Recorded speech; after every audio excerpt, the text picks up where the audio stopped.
কারা যারা আগে এই যে আপনি কেন একটা গণঅভ্যুত্থানে যারা গিয়েছে তাদেরকে আপনি কেন বলছেন যে সন্ত্রাসী বা জঙ্গি?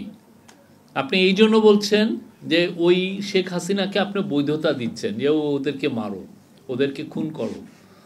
খুন করার বৈধতা আপনি দিয়ে দিচ্ছেন এগুলো ভাষা লেখে। তো তারপরে যে যারা এই গণঅভ্যুত্থানটা করলো তারা তো রিভেঞ্জ নিতে পারত।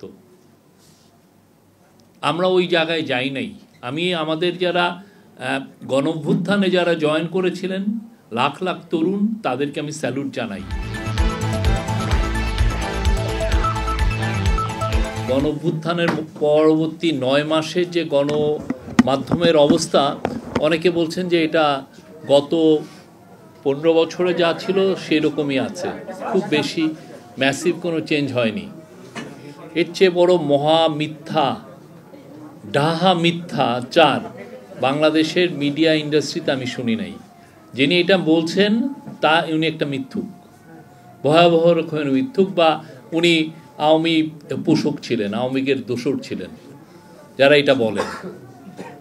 বাংলাদেশে আমি বলবো বাংলাদেশের মিডিয়া গত 9 মাসে আনপ্রেসিডেন্টেড ফ্রিডম উপভোগ করছেন, এবং আপনার কনটেক্সটটা দেখতে হবে। এমন একটা কনটেক্সটে যেখানে আপনার একটা বড় আমি বলবো বিপ্লবী হয়েছে, আপনার গণঅভ্যুত্থান বা বিপ্লব হয়েছে, এবং সেই বিপ্লবের যারা সৈনিক ছিলেন তাদেরকে মিডিয়ার একটা বড় একটা অংশ তাদেরকে সন্ত্রাসী, তাদেরকে জঙ্গি বলার চেষ্টা করেছেন, লেবেল দিয়েছেন। এদের একটা বড় অংশ হাসিনাকে যে বৈধতা দিয়ে আসছেন যে আপনি যা ইচ্ছা করেন। আপনার ওই যে এখনও এই অনলাইনে আপনি দেখবেন যে ওইটা পাওয়া যায় যে ভিডিওতে কোন কোন সাংবাদিক কি বলছেন। কিন্তু দেখেন 9 মাসে এই গভর্নমেন্ট, ইন্টারিম গভর্নমেন্টের যেটা আমি বলবো যে সবচাইতে বড় একটা অ্যাচিভমেন্ট, সেটা হচ্ছে যে সবাইকে শান্ত রাখা, যে না আইন নিজের হাতে তুলে নেবেন না। গণঅভ্যুত্থান পরবর্তীতে সব দেশে মানুষ আইন নিজে, কারণ তারা তাদের যে রাগটাকে তারা প্রশমিত করতে পারে না।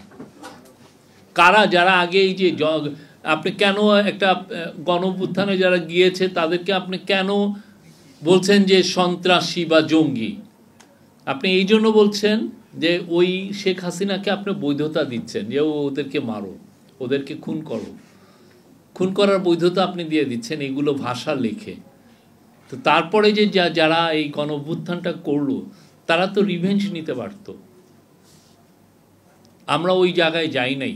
আমি আমাদের যারা গণঅভ্যুত্থানে যারা জয়েন করেছিলেন লাখ লাখ তরুণ, তাদেরকে আমি স্যালুট জানাই। তারা ওই জায়গায় যান নাই। এটা একটা বড় অ্যাচিভমেন্ট ছিল এই যে 9 মাসে। সত্যিকার অর্থে আপনারা অনেকে অনেক ধরনের কথা বলেন যে হ্যাঁ 266টা মার্ডার কেস হয়েছে, আরও অনেক কিছুর কথা বলেন, কিন্তু সত্যিকার অর্থে কোনো পত্রিকাকে কি আমরা বলছি যে না আপনি সাংবাদিকতা করবেন না? আপনার ইডিওলজিক্যাল পজিশন আগের গভর্নমেন্টের ছিল, আগের গভর্নমেন্টের সেবাদাস ছিলেন। আমরা কোনো জার্নালিস্টের চাকরি খাচ্ছি? শুনেছেন কোথাও যে কাউকে গভর্নমেন্ট বলেছে যে চাকরিটা খেতে? মালিকরা তাদের পুঁজিকে প্রোটেক্ট করতে, যে তার বিজনেস ইন্টারেস্টকে প্রোটেক্ট করতে, যে তারা সাংবাদিকদেরকে জব খাচ্ছেন, সেটার দায় তো আমাদের না। মালিকরা নতুন অ্যালাইনমেন্টে নিয়ে যাচ্ছেন, কিন্তু দেখেন কোনো এই যে কোনো যারা এই জার্নালিস্টদের স্যাকের ব্যাপারে যারা সোচ্চার, তারা কিন্তু এই মালিকদের বিরুদ্ধে একটা কথা বলছেন না।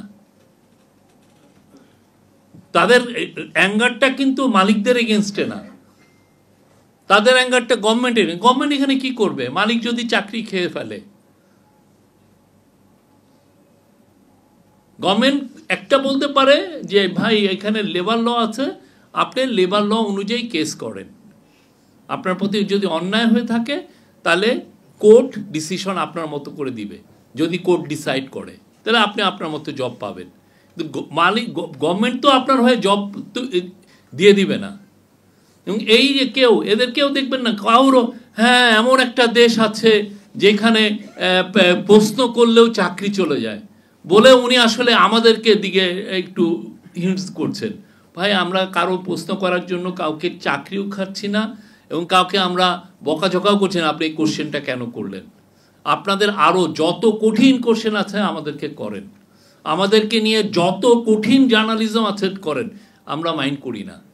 আমরা চাই দেশে মিডিয়া ফ্রিডমটা ইনস্টিটিউশনালাইজ হোক, সবাই কথা বলার রাইটটা পাক।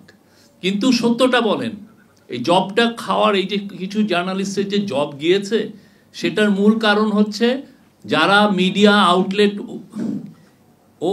ওন করেন। এবং আপনারা দেখেছেন যে মিডিয়া যে রিফর্ম কমিশনের ওইখানে লেখাই আছে যে টিভির লাইসেন্স কি কি বলে ওনারা নিয়েছিলেন, শেখ হাসিনার থেকে যে টিভির লাইসেন্স নিয়েছিলেন কি বলে ওনারা নিয়েছিলেন, যে না আওয়ামী লীগের বয়ান প্রচার করবেন।